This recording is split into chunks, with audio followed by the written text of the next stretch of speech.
안녕하세요. 한 주간 잘 지내셨나요? 오늘은 저랑 이상스쿨에서 뜨거운 반응을 보였던 두 가지 이슈에 대해 이야기해보려 합니다. 그럼 이상스쿨의 탑2 지금 만나보겠습니다. 대만은 한국과 마찬가지로 일본의 식민 지배를 당한 나라입니다. 그런데 대만은 일본을 싫어하지 않고 일본을 좋아하고 일본을 의지하는 나라입니다. 왜 그럴까요? 현재 대만과의 정식 외교 관계를 맺고 있는 국가는 15개국에 불과합니다.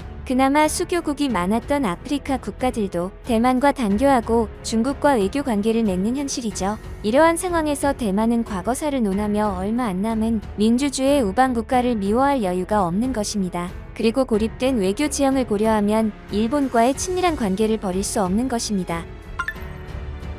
구독과 좋아요 한 번씩 부탁드립니다. 장진거의 경제 발전 시기 일본으로부터 많은 원조를 받았고 일본을 모델로 고속 성장을 할 수 있었습니다. 그래서 우리와 달리 경제적으로, 외교적으로, 문화적으로 일본을 싫어하지 않는 것이죠. 그런데 요즘 일본과 대만의 사이에 잡음이 들리기 시작했습니다. 먼저 포괄적 점진적 환태평양 경제동반자협정인 CPTPP 가입을 강력히 희망하는 대만이 조만간 일본 후쿠시마산 식품 수입을 허용하는 양보에 나설 것이라는 관측이 나오고 있습니다. 대만이 CPTPP 가입을 위해 후쿠시마 식품 수입을 허용하는 결정을 내린다면 향후 일본이 대만의 전례를 들어 마찬가지로 CPTPP의 가입을 희망하는 한국의 이를 선결 조건으로 강하게 요구할 수 있다는 점에서 관심이 쏠리는데요. 일본과 대만이 대만의 CPTPP 가입 문제를 놓고 다양한 협의를 진행 중인 가운데 일본 언론에서는 대만이 이르면 올해 3월까지 후쿠시마 식품 수입 결정을 내릴 수 있다는 보도가 나와 대만에서도 크게 주목받고 있습니다. 이에 일본 지지통신은 12일 자국 정부 관계자의 발언을 인용해 빠르면 1에서 3월 대만 정부가 후쿠시마를 포함한 일대 5개 현 식품 수입을 허용할 수 있다고 보도했습니다. 일본 정부 관계자는 지지통신의 향후 차이잉원 총통의 결단을 지켜봐야 한다고 말했습니다. 눈여겨볼 만한 것은 이후 대만 정부의 반응인데요. 사실상 후쿠시마 식품 수입 허용 문제와 관련해 긍정도 부정도 하지 않는 NCND 전략을 펴 이미 내부적으로 수입 허용 쪽으로 방향을 잡고 공표 시기만 저울질하고 있는 것이 아니냐는 관측도 나옵니다. 지지통신 보도 이후 대만 무역부문 고위 당국자는 중앙통신사에 구체적 수입 허용 시간표가 있는 것은 아니라고 부인하면서도 대만과 일본이 CPTPP 가입 문제를 놓고 협의하는 과정에서 후쿠시마 식품 수입 의제가 다뤄지고 있음을 확인했습니다. 이 당국자는 작년 9월 정식으로 CPTPP 가입 신청을 하고 나서 회원국인 일본 측의 지지를 확보하기 위해 의견을 교환하고 있다며 관련 의제가 매우 다양한 가운데 여기에는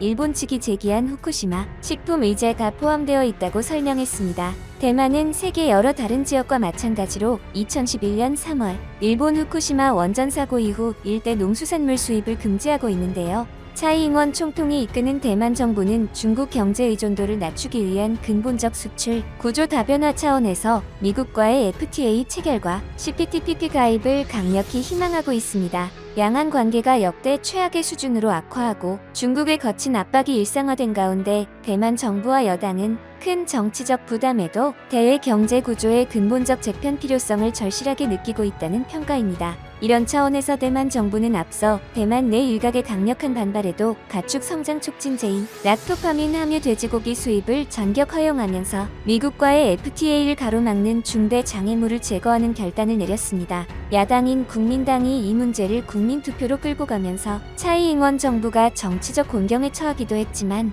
지난달 국민투표에서 극리량의 락토파민이 함유된 돼지고기 수입 금지가 국제관례에 부합하지 않고 과학적 근거가 부족하다고 주장한 정부와 여당이 극적으로 승리했습니다. 락토파민 함유 돼지고기 수입 허용에 따른 후폭풍을 극복한 차이잉원 정부가 엄격한 검사와 통관을 전제로 한 후쿠시마 식품 수입 허용 추진에 자신감을 얻게 됐다는 분석도 나옵니다. 한편 일본은 대만의 후쿠시마산 식품 수입을 주장하면서 한국과 중국에는 아무 조치도 취하지 않고 있습니다. 심지어 최근 일본은 대만에 자신들의 이익이 되는 것만 부탁하고 도움은 거부하면서 양국 관계에 잡음이 들리기 시작했습니다. 한편 양국의 잡음은 반도체 시장에서도 들려왔는데요. 일본 정부가 자국의 반도체 산업 부흥을 위해 대만 TSMC와 협력하는 방안을 적극적으로 추진하는 가운데 협상 과정에서 자국 내 반도체 장기 생산을 보조금 지원 조건으로 내걸었다는 보도가 나왔습니다. 요미우리 신문은 해당 시행령의 최소 10년 이상 장기 생산 보장안과 함께 반도체 수급 부족 시 증산 요청, 반도체 기술의 유출 방지, 공장 소재 지역의 지속적인 고용 확보 등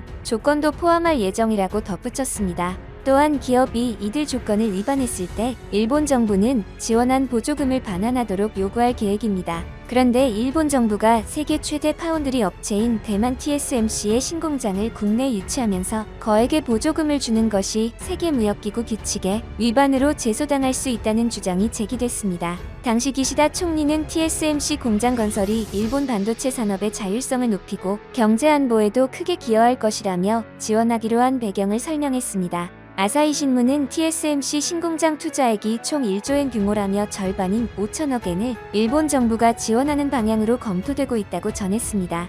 니혼 게이자이 신문은 이에 대해 보조금을 주는 방법에 따라서는 WTO 규칙에 부합하는지 여부를 둘러싼 논란일 수 있다며 조심스러워했습니다. 필수재가 된 반도체를 국가가 책임지고 확보한다는 경제 안보를 명분으로 한 거액의 보조금이 시장을 왜곡시킬 우려가 있기 때문에 WTO 규칙 위배 논란으로 이어질 수 있다는 설명입니다. WTO 협정 위반으로 즉각 간주하는 레드 보조금은 수출을 지원하는 보조금과 국산 부품이나 재료를 사용하는 조건으로 지원하는 보조금이 있는데요. 니케이에 따르면 통상법 전문 변호사들 사이에서는 일본 정부가 TSMC에 주려는 보조금은 레드 보조금은 아니지만 사례별로 위법성을 판단하는 옐로우 보조금에 해당한다는 의견이 많습니다. 이 때문에 일본 정부 보조금을 받은 공장에서 생산한 반도체를 낮은 가격으로 일본 국내에 공급할 경우 반도체 메이커를 둔 한국 등이 일본 수출이 줄어 피해를 보고 있다고 제소할 가능성이 있고, TSMC가 일본 공장 생산품을 저가로 수출하는 경우에도 피소될 위험이 없다고 볼 수 없다고 니케이는 분석했습니다. 이처럼 일본은 현재 대만을 최고의 우방국보다는 이용하는 모습이 더 많이 보이고 있습니다. 대만으로서는 유일한 우방국인 일본에 상당한 실망감이 들었을 것입니다. 그리고 특히 현재 국제 정세를 보면 대만의 유일한 우방국이 일본뿐만이 아닌데요. 왜냐하면 현재 리투아니아를 시작으로 유럽의 여러 나라들이 대만에 손을 들어주고 있기 때문입니다. 한편 동유럽 국가 슬로베니아가 대만과 상호 무역 대표처 설립을 추진 중이라고 미 정치 전문 매체 폴리티코 등 외신이 18일 보도했습니다. 보도에 따르면 대만 외교부는 전날 야네스 얀사 슬로베니아 총리의 발표대로 양국 간 무역 대표처를 설치하기 위해 협의 중이라고 밝혔습니다. 어우장한 외교부 대변인은 슬로베니아와 경제 및 무역 교류를 해왔으며 세계 민주주의 동맹국과 협력 관계를 강화해 나가겠다고 했습니다. 앞서 얀사 총리는 17일 인도 공영방송 프라사르 바라티의 국제방송 채널 디디 인디아와의 인터뷰에서 슬로베니아와 대만이 대표처 설립에 대해 협상 중이라며 대만인이 자신의 미래를 스스로 결정하는 것을 지지한다고 했습니다. 이처럼 현재 유럽에서도 대만을 지지하는 국가들이 생겨나며 일본의 유일한 우방국의 자리를 위협하고 있는데요. 작년 11월 로이터 통신에 따르면 대만 국가발전위원회의 쿵밍신 위원장은 지난달 슬로바키아, 체코, 리투아니아를 방문한 뒤 3개국 모두 반도체 개발과 관련해 대만과 협력을 희망했다고 밝혔습니다. 쿵 위원장은 3개국과 실무 그룹을 꾸려 반도체 협력 방안을 모색하고 기술 훈련을 위한 장학금을 지원할 것이라며 반도체 공급망은 거대하다. 국가들이 다양한 역할을 할 수 있다고 말했습니다. 그동안 대만의 파운드리 업체 TSMC는 미국 애리조나주에 120억 달러, 약 14조 3,200억 원 규모의 반도체 제조 공장을 지으면서도 유럽 지역의 투자에는 나서지 않았습니다. 로이터는 대만의 이 같은 움직임이 중국의 압력으로 대만과 공식 외교 관계를 맺지 않은 유럽연합과의 관계를 강화하려는 취지로 보인다고 해석했습니다. 앞서 대만은 중국의 정치적 압력에 대한 체코와 리투아니아의 지지에 감사를 표했으며, 앞서 체코와 리투아니아, 슬로바키아 등은 대만에 코로나19 백신을 기부하기도 했습니다. 최근 유럽은 대만의 우호적인 모습을 보이고 있습니다. 지난달 21일 EU에는 대만과의 관계를 강화해야 한다는 내용의 결의안을 압도적 찬성표로 통과시키고, 이달 3일에는 EU의 대표단을 대만에 공식 파견했습니다. 이처럼 일본은 지금 대만을 자신들 아래로 보고 있는데 현실은 전혀 다르게 흐르고 있습니다. 얼마 전 일본의 1인당 명목 국내 총생산이 2027년 한국에 추월당할 것이라는 일본 민간경제연구소 전망이 나왔으며, 대만에는 이듬해인 2028년에 추월당할 것으로 예측됐습니다. 일본의 2020년 1인당 명목 GDP는 39,890달러로 한국을 25%, 대만을 42% 각각 앞섰습니다. 하지만 니케이 센터의 추산에 따르면 2025년까지 1인당 명목 GDP가 한국은 연 6.0%, 대만은 연 8.4% 증가하는 반면 일본은 연 2.0% 증가율에 머물러 각각 2027년과 2028년에 추월당할 것으로 분석됐습니다. 보고서는 거품 경제가 시작된 1986년 일본의 1인당 GDP가 한국의 6.2배, 대만의 4.4배였던 것을 생각하면 일본의 쇠락이 두드러진다고 평가했습니다. 일본은 현재 다른 나라를 이용할 때가 아니고 자신의 앞날을 걱정할 때입니다. 우크라이나 사태가 불거지는 가운데 전 세계 많은 사람들이 대만을 주목하고 있습니다. 우크라이나 사태가 좀처럼 진정되지 않는 가운데 대만과 중국의 갈등도 언제 악화될지 모르기 때문입니다. 그런데 현재 외신들은 대만과 우크라이나는 같은 듯 보이지만 사실상 완전히 다르다는데요. 특히 국민성이 가장 차이난다고 했습니다. 우크라이나는 결사항쟁으로 러시아에 대응하지만 대만은 그럴 생각이 없다는 것입니다. 그런데 외신들의 이러한 말에도 대만은 다시 한국을 찾아와 군사동맹을 제안하고 있다는데요. 구독과 좋아요 한 번씩 부탁드립니다. 우크라이나와 러시아의 최근 평화협상에서 진전을 이뤘다는 낙관적 관측이 하루 만에 후퇴했습니다. 현재 미국과 우크라이나는 러시아가 군사활동을 줄이겠다고 밝힌 주장을 의심하고 있습니다. 존 커비 미 국방부 대변인은 이날 언론 브리핑에서 러시아군이 지난 24시간 동안 키이우 주변에 배치한 소규모 군대와 기동부대인 대대전술단을 재배치하는 것을 목격했다고 말했습니다. 그러면서 재배치된 러시아군이 본국으로 돌아가는 것이 아니라는 데 주목하며 러시아군이 전열을 정비해 다른 곳으로 병력을 재배치할 것으로 예상된다고 말했습니다. 실제로 러시아군은 평화협상 다음 날인 30일 우크라이나 수도 키이우와 북부 전선의 체르니히우에 대한 공격을 멈추지 않았고 동부 돈바스 지역에 대한 공세는 오히려 전보다 강화하는 모양새라고 로이터는 보도했습니다. 한편 벌써 한 달 넘게 전쟁이 계속되고 있지만 당초 예상보다 우크라이나가 잘 버티고 있는 것은 사실입니다. 그럴 수 있었던 데에는 우크라이나인들의 강한 의지와 서방 국가들의 무기 및 물자 지원이 있었습니다.